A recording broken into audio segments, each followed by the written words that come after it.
Bueno, pues nuevamente buenos días. Vamos a dar inicio a nuestra clase de geografía. Habíamos hablado la semana pasada acerca del diluvio y habíamos comentado que una vez que descendieron las aguas, el arca se había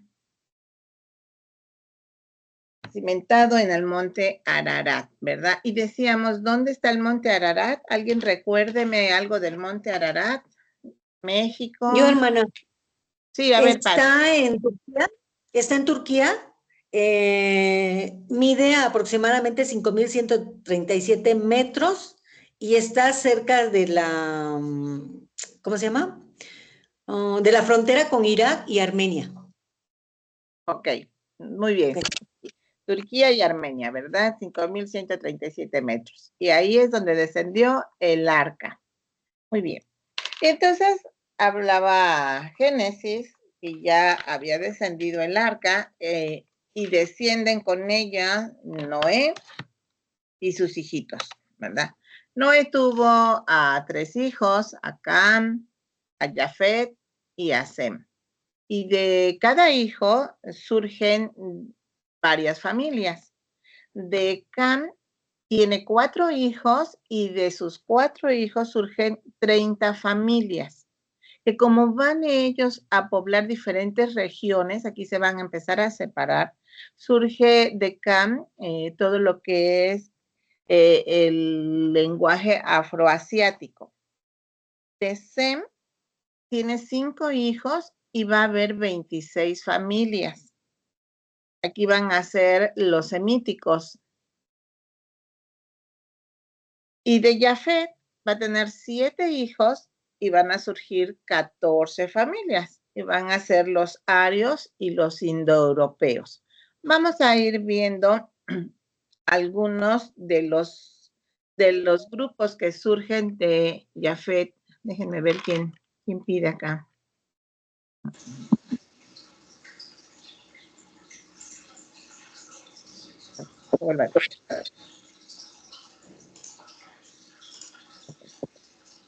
De Jafet decíamos, él va a tener 7 hijos, van a surgir 14 familias, vienen los arios, los indoeuropeos, de aquí van a surgir los griegos. ¿Les acerco el micrófono? Gracias. Los griegos, los persas, los rusos. De los rusos, bueno, antes, ¿verdad? Los vikingos y los tracios. ¿Verdad? Cuando ustedes vean la película del gladiador, Espartaco era tracio. Entonces, para que nosotros vayamos ubicando de dónde provenían, cómo van surgiendo las naciones. ¿Sí?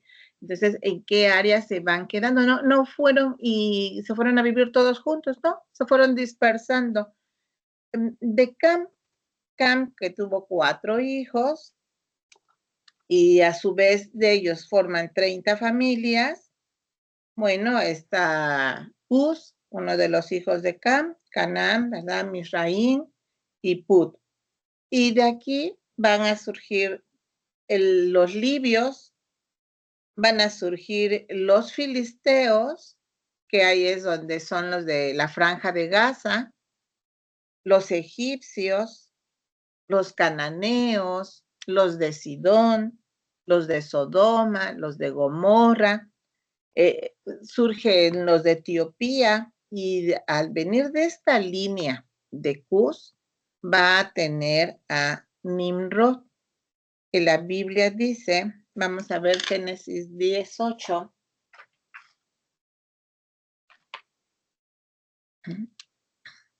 ¿Quién me lo quiere leer? Si gusta, hermana, Hermilo. Yo lo leo. Hermilo te ganó. Alzó la mano. Sí, Hermilo, por favor.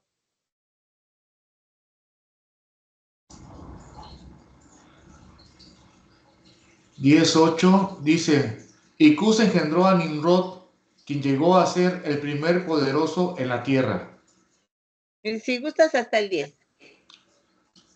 Este fue vigoroso cazador delante de Jehová, por lo cual se dice, así como Nimrod, vigoroso cazador delante de Jehová. Y fue el comienzo de su reino Babel, Erech, Acab y Calné, en la tierra de Sinar. Gracias. Entonces aquí ya nos está hablando en dónde estaban viviendo, en la tierra de Sinar, ¿verdad? La llanura de Sinar. Entonces, perdón, vamos a ver que unos se quedaron del lado de Europa, ¿verdad? Otros Asia, otros África, pero también van a converger en la llanura de Sinar.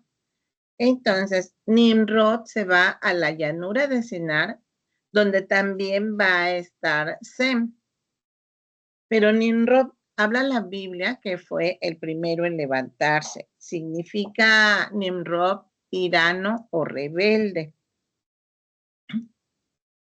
De Nimrod, en otros libros, en otros escritos históricos, también habla acerca de que se casó con una mujer llamada Semiramis.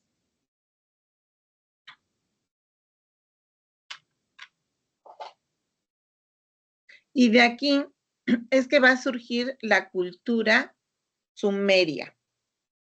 También van a surgir otras culturas en toda esta llanura, dependiendo la época, es de que la historia va a decir los babilonios, los de Mesopotamia, los acadios, los sumerios, y es cuando uno se puede confundir, porque es exactamente la misma llanura entre el Tigris y el Éufrates y la llanura de Sinar.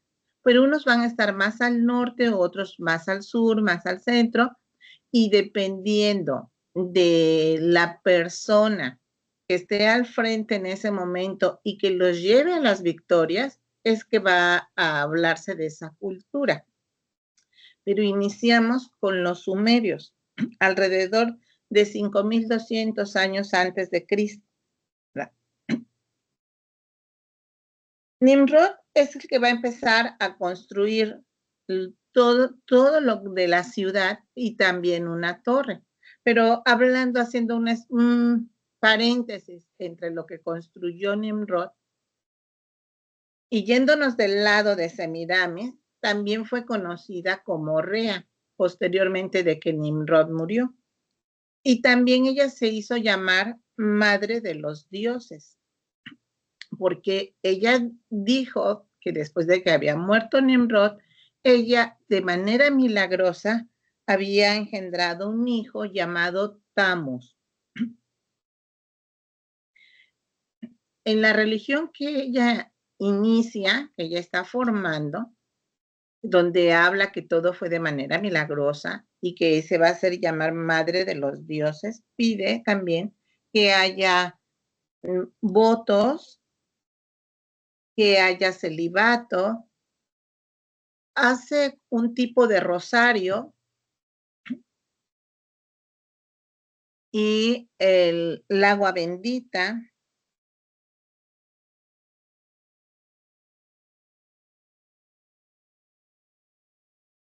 Entonces recordemos que vamos a ir viendo cómo se van conformando las culturas y cómo cada cultura va presentando su religión. Regresando a la parte de los sumerios, vamos a ver que las aportaciones de los sumerios, entre otras cosas, es su escritura pictográfica. Tienen alrededor de 700 signos. Su idioma es desconocido. Tuvieron aportaciones como el sistema sexagesimal, 60 segundos, 60 minutos, 360 grados, el círculo. Y yo les pregunto, ¿por qué piensan o a qué se debe o cómo interpretan el hecho de que diga que el lenguaje de los sumerios es un lenguaje desconocido?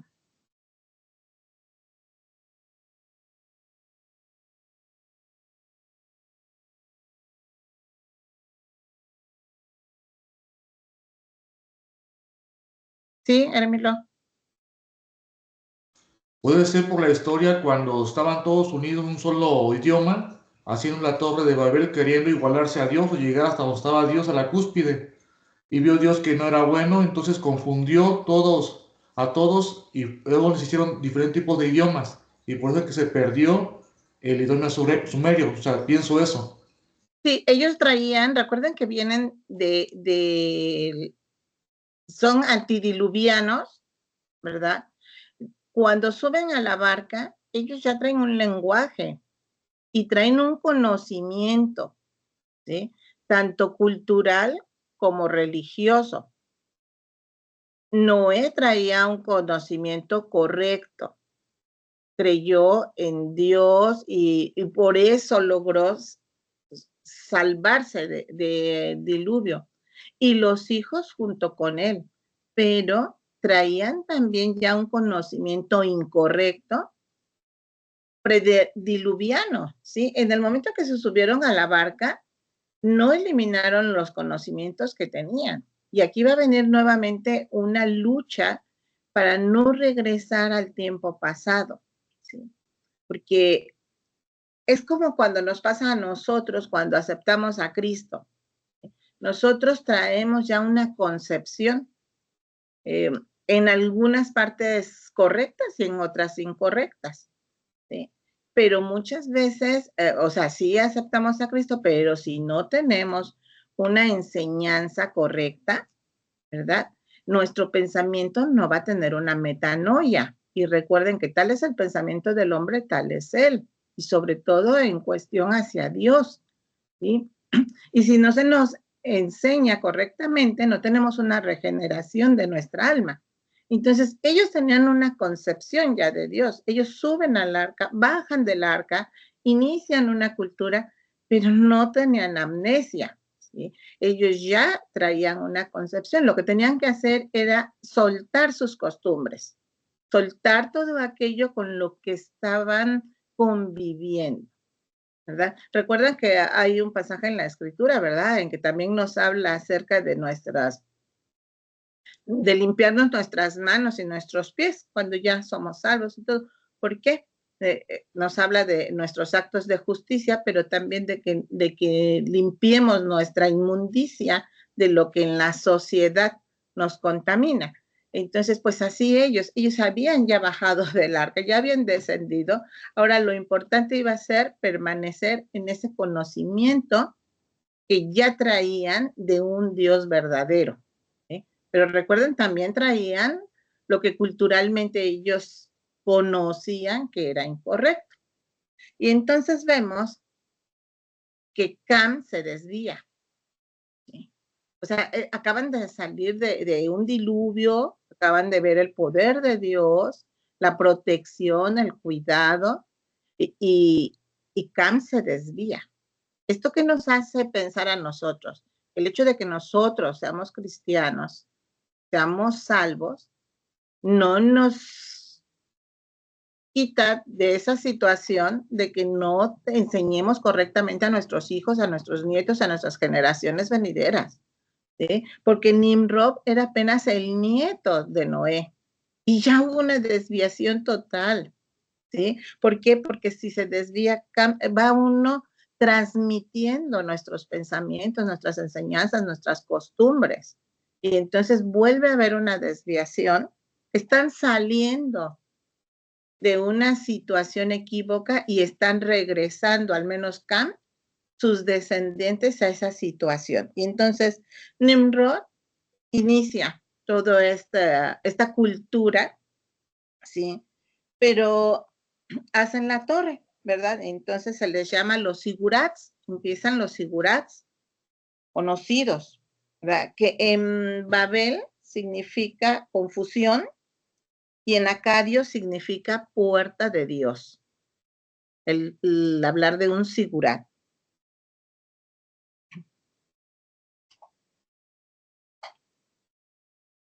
Decían que era la plataforma entre el cielo y la tierra.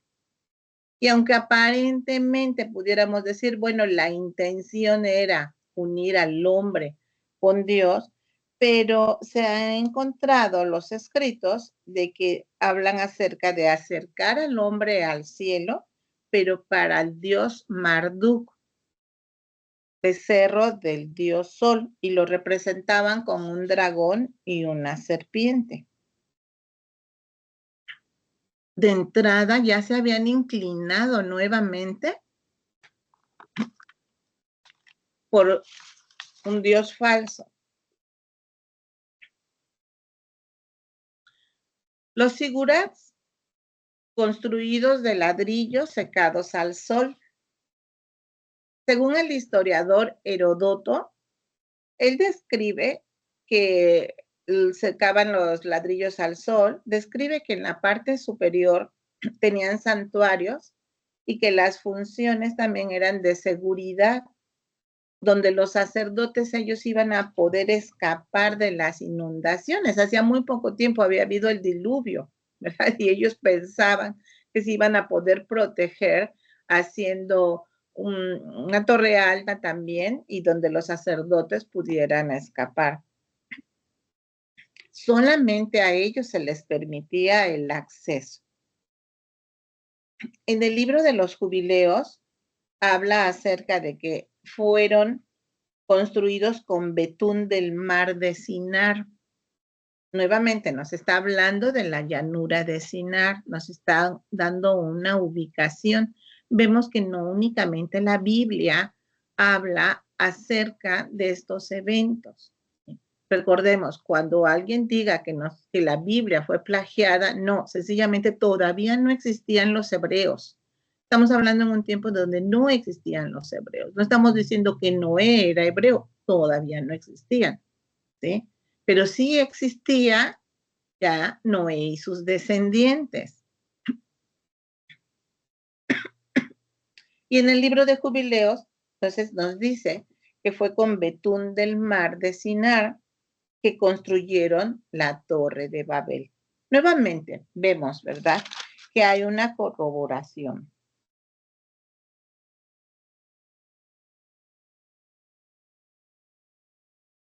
Y vamos a leer Génesis 11:9.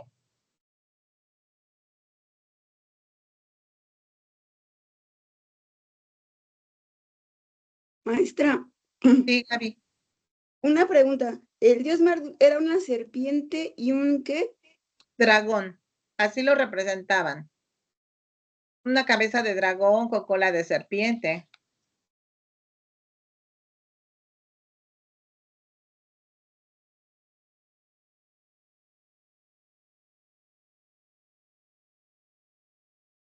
¿Lo leo, hermana? Sí, Pati. 11:9.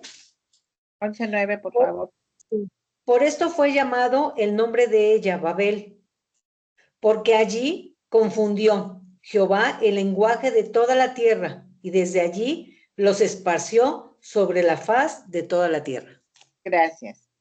Entonces aquí vemos que ya nos habla acerca de que empieza a haber una diferencia de lenguajes, ¿verdad? A partir de este momento. Y dice que los esparce por toda la faz de la tierra. Ya vimos que el problema no fue en sí exactamente el que haya sido una torre alta, porque el sigurat antiguo, el más antiguo conocido, que fue Nur, es el más antiguo, que se ha logrado rescatar, mide 61 metros de altura. Así que no fue por lo alto, ¿verdad? Porque la torre latinoamericana de México, ¿alguien sabe cuánto mide? Y no me lo googleen, ¿eh? Por favor.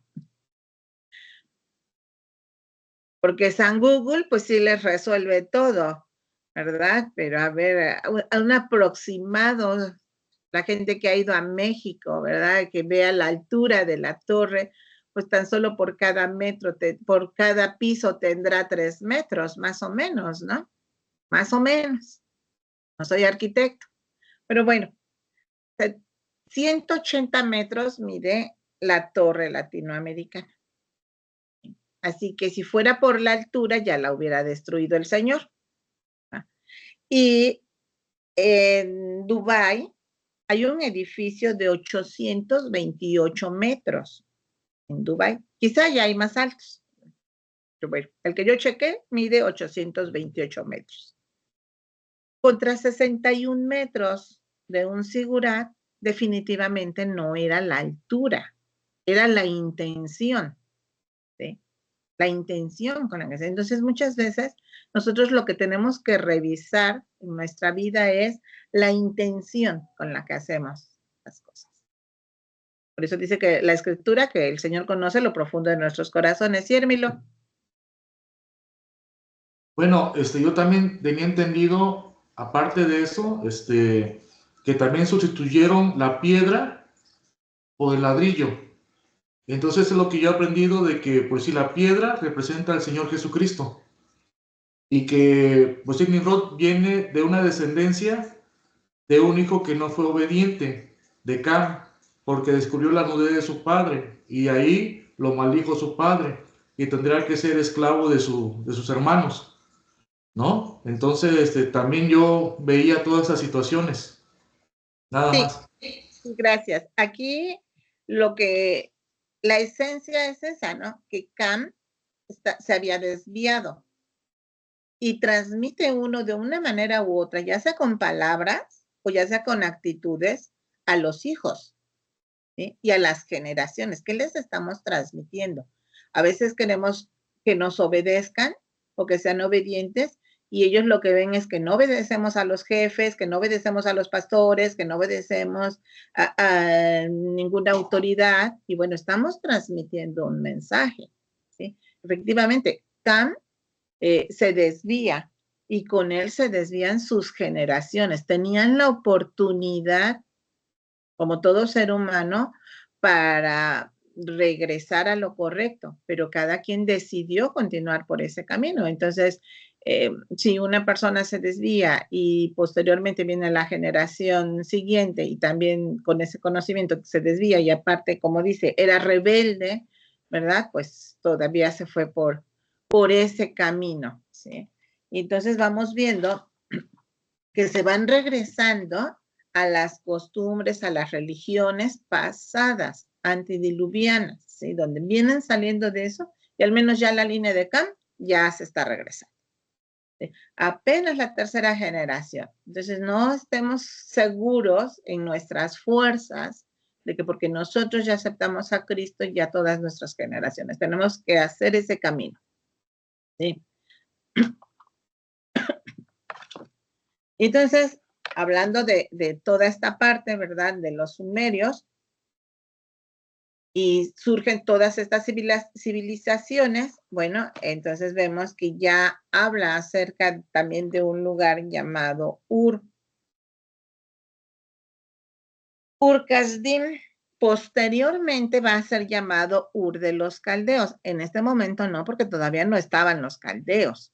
¿Sí? Para cuando ya se escribe los rollos, bueno, ya están los caldeos, pero por este momento todavía nada más es Ur. ¿Sí? Ya estamos hablando alrededor del año 4000 antes de Cristo. Ya se está fundando Ur, Uruk, Susa. Ya se estableció las generaciones de Sem y Cam en esa tierra de Sinar, en la llanura de Sinar, entre el Tigris y el Éufrates. Ustedes observan algo, regresaron a la parte donde era el Edén. ¿Sí? También Jafet se quedó antes, pero ellos regresaron a esa parte, ¿sí? Y vuelve a haber esa civilización. En Uruk aparece la rueda, el cilindro.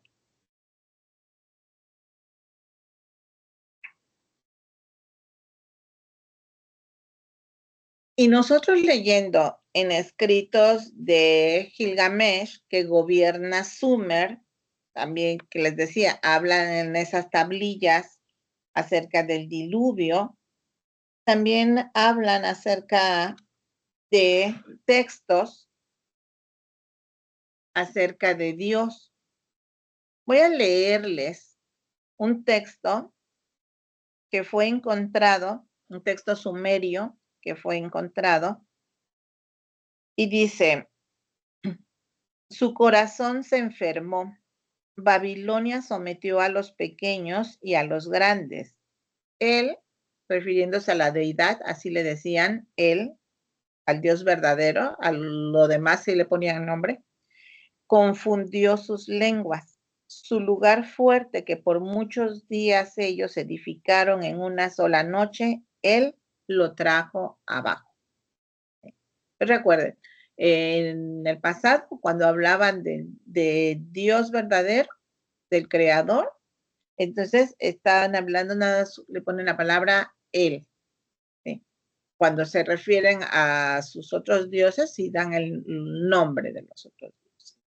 Entonces, nos corrobora, las demás culturas nos están corroborando que lo que dice la Biblia es correcto, ¿sí? Que sucedió todo eso. Y hay un profesor de biología evolutiva, Mark Pagel, y él nos habla acerca de que el lenguaje está basado en la Torre de Babel y establece la existencia de una sola familia del lenguaje, de donde surgen 7,000 lenguas. ¿Sí? Yo les estoy dando datos también de gente que no es cristiana y ustedes observan, corroboran lo que habla la Escritura. Por eso es que cuando nosotros hablemos con alguna persona que no crea en la Escritura, ¿verdad? Que nos hable acerca de que son fábulas, nosotros podemos tocar de otras personas que han corroborado, aunque no sean cristianos. ¿Sí? Entonces aquí el profesor de biología evolutiva, Mark, pues corrobora que precisamente había un solo lenguaje y que de una familia surgen 7,000 lenguas. ¿Algún comentario hasta aquí?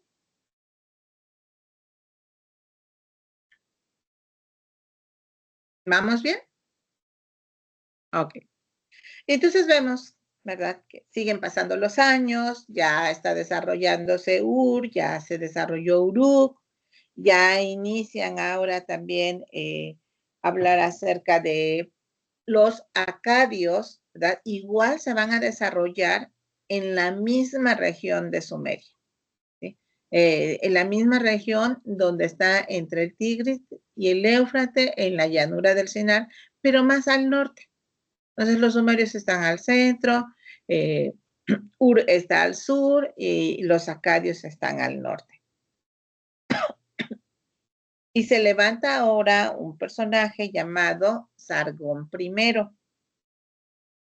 Él funda Akkad. Ahí es donde surgen los acadios. Es el primer monarca que va a unificar todo lo que es esa zona, ¿sí? La zona de Ur, de Uruk, sur de Mesopotamia, norte de Siria, norte de Mesopotamia, sureste de Turquía. Empieza a unificar toda la zona. Obviamente, pues va conquistándolos, ¿verdad? Por eso es que logra unificar. El en cuestión del ejército, es que logra unificar todo. Y es el primer monarca que unifica, pero también ahora él va a establecer una moneda para todos.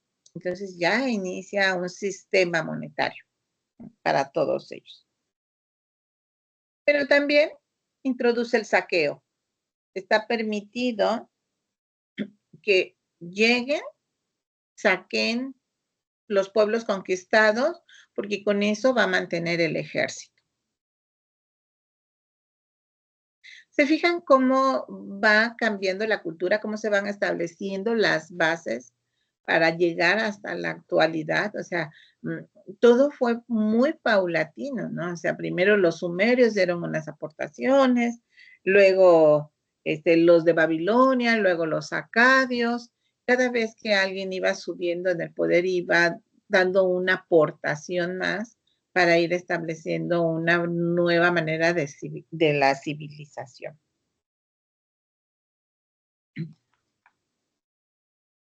Y posteriormente pasan los años y vamos a llegar al año 1790 aproximadamente.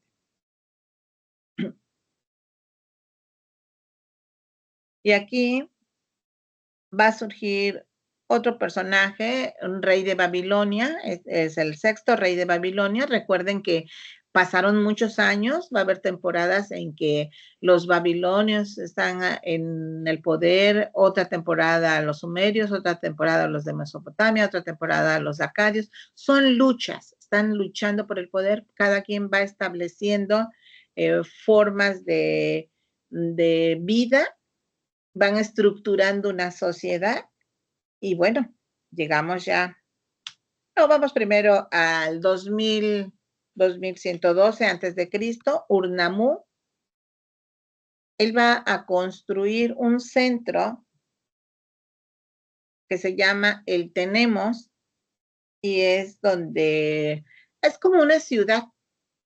Aquí ya se va a construir como una ciudad porque va a haber palacios, va a haber templos, va a haber fábricas de tejidos, va a haber comercio. Las casas no van a tener ventanas al exterior. Es como una ciudadela, ¿sí? Él le llama el Tenemos, ¿sí? Pero ahí es como una ciudadela donde está lo religioso, donde está lo político, donde está lo comercial y donde están las casas. Y crea un código de solamente 5 leyes.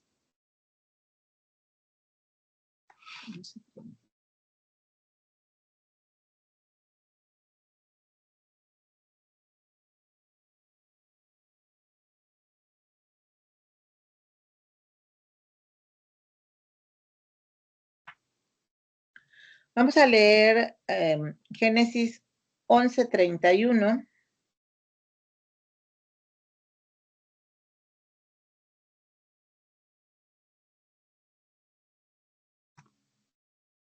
Sí, Hermilo.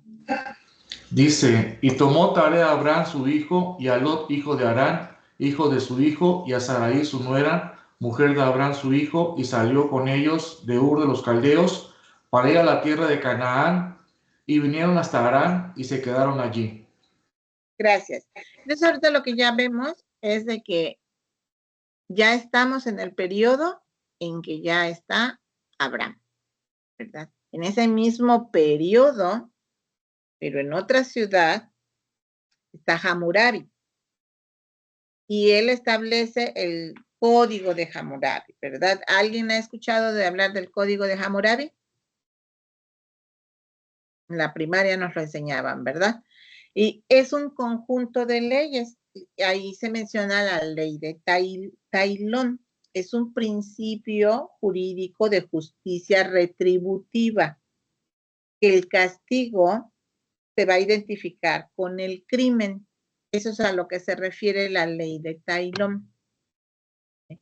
Es retributivo.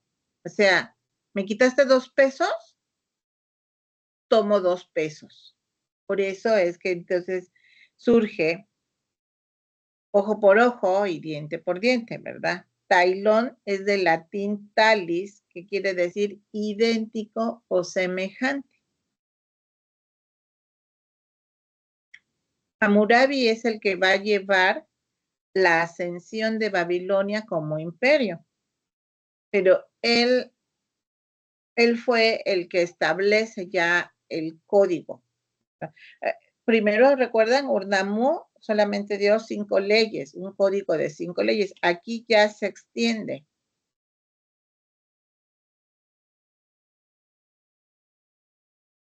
Y bueno, pues vemos que entonces también surge Abraham, por otro lado, y vamos a quedarnos hasta ahí. ¿Por qué? Porque hemos visto toda el área de lo que fue Jafet, sus descendientes de Jafet y sus descendientes de Cam. Pero la semana que entra vamos a ver ahora los descendientes de Sem. ¿Sí? Y cómo se conjuntan en ciertos momentos los descendientes. Finalmente, los primeros eran hermanos, después vienen a ser primos, o sea, hay una convivencia familiar, pero con diferentes costumbres se inclinaron a diferentes dioses y bueno, pues va a surgir todo lo que ya conocemos. ¿Algún comentario?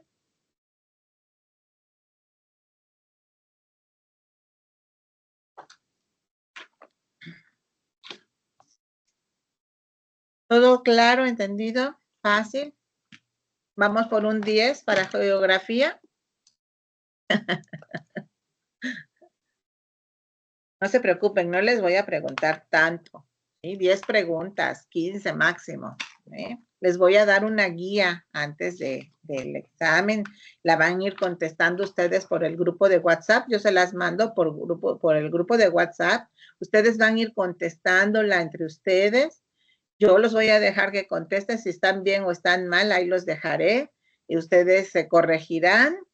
Y ya solamente que vea que absolutamente todos están mal en una, bueno, entonces intervengo yo porque quiere decir que entonces no lo dije bien yo, ¿verdad? Porque no puede ser que todos hayan tomado mala nota, pero así vamos a hacerle, vamos a mandar una guía, ustedes la van respondiendo entre todos, se ayudan, están repasando y ya posteriormente hacemos un repasito sobre geografía. ¿Sí? Traten de participar lo más que puedan. Participar no es hacer preguntas, es contestarme o hacerme un comentario de la clase pasada. ¿Sí? Y entonces, pues todo suma la asistencia. Si no asisten a la clase, por favor, cuando vean ustedes este video, mándenme un mensajito, ya vi el video, pero me dicen la verdad, ya lo vi, ya lo escucharon y todo, y entonces ya yo les pongo su asistencia. Tiene un porcentaje de asistencia, ¿sí? Tiene otro porcentaje el participar y otro porcentaje el examen, entonces, y ya tienen 10, fácil, ¿ok? Bueno, pues nos vemos la semana que entra, y cualquier cosa estamos en contacto por WhatsApp. Dios les bendiga, cuídense mucho. Hasta luego y gracias. Hasta luego.